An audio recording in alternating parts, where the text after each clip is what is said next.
speech is titled, Why I Hate Cars.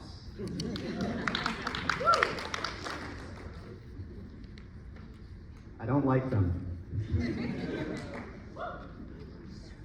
You've probably never really noticed how hard it is to get anywhere without a car. Just a fact of life here.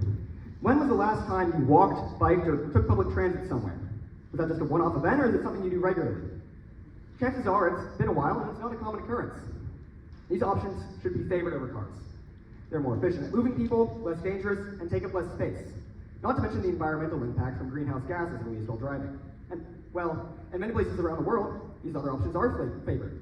Many cities, especially in Europe, put a heavy focus on everything but cars and are better off for it. Sadly, these alternative forms of transportation have taken the back seat in the minds of North American urban planners for decades. Although there were some problems arising earlier, the 1950s is when car dependency really started in America.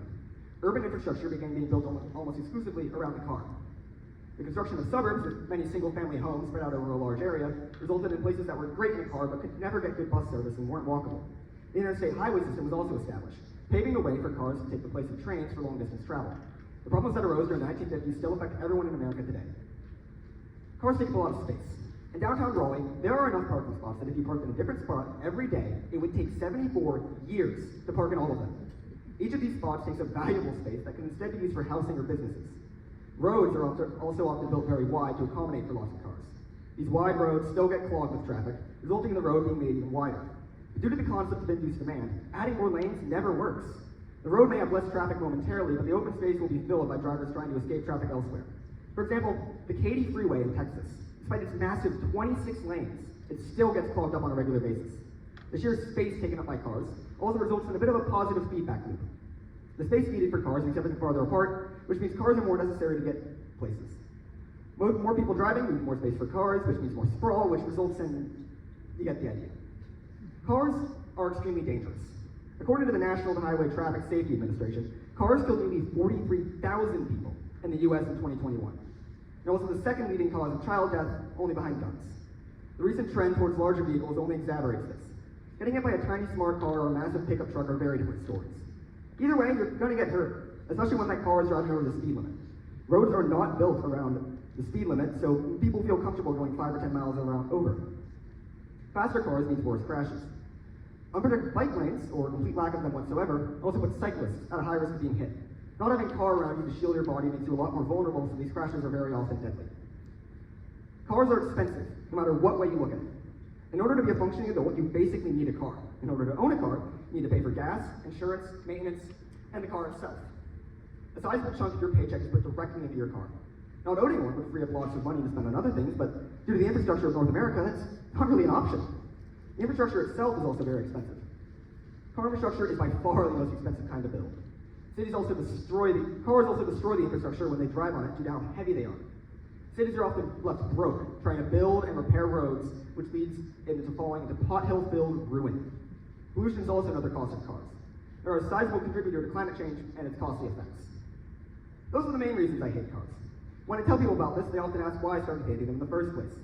I think I can trace it back to over quarantine when I found out about a city called Pontevedra in Spain. They completely banned cars from the city center in 1999, and it had immediate positive effects, including 15,000 more people moving in there while the rest of the region declined, air pollution being reduced by 67%, and a complete lack of road-related deaths in the past decade, according to their mayor. Their city center has become a much more pleasant place to be. Think of how loud downtown is. Think of how much of that noise comes from cars. The city may be somewhat dislike cars, but I wasn't educated on the specifics until about a year later when I found a YouTube channel run by a man named Jason Slaughter called Not Just Bikes. Slaughter has lived in cities all over the world, but eventually settled in Amsterdam. He makes videos about why the car-centric infrastructure of America is bad, why the urban design in places like Amsterdam or other cities in Europe is what needs to be adopted over here. These videos also showcase the negative effects of car infrastructure on people like me who can't drive. I cycle most places and I am terrified that I'm going to get hit by a car because the person in the driver's seat was drunk or on their phone or both. If I lived in a place with less cars, I would never have to think of that kind of thing, and everything would be much closer to home. Raleigh as a whole is not the best place to live without a car. They made some steps in the right direction recently with the zoning code changes, allowing potential housing to be built. The Greenway is also fantastic for getting around without a car, but it doesn't go everywhere, as it is built with recreation in mind more than transportation.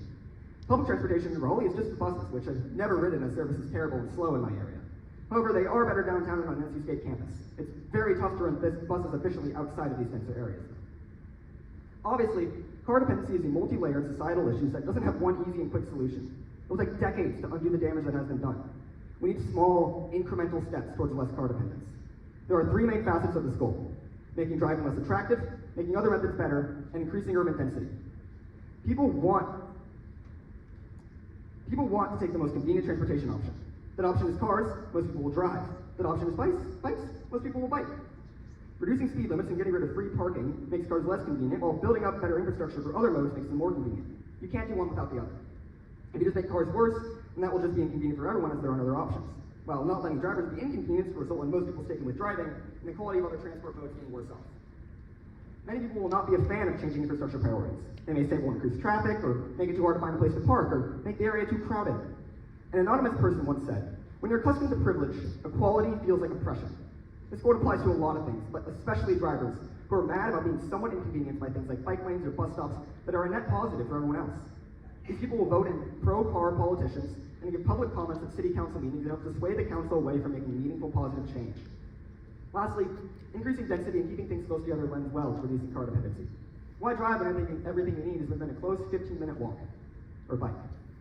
Overall, I think that car dependency is a much bigger problem than a lot of people realize. Most Americans are just so conditioned to it that they've lived their whole lives that way, and they don't realize it could be better. When they go on a vacation to a European city, they enjoy the walkability, but they don't realize that they could be living in that way on a daily basis. If more people just realize the problems car dependency cause, I think some real change can be made, and better cities could be right around the corner. Thank you.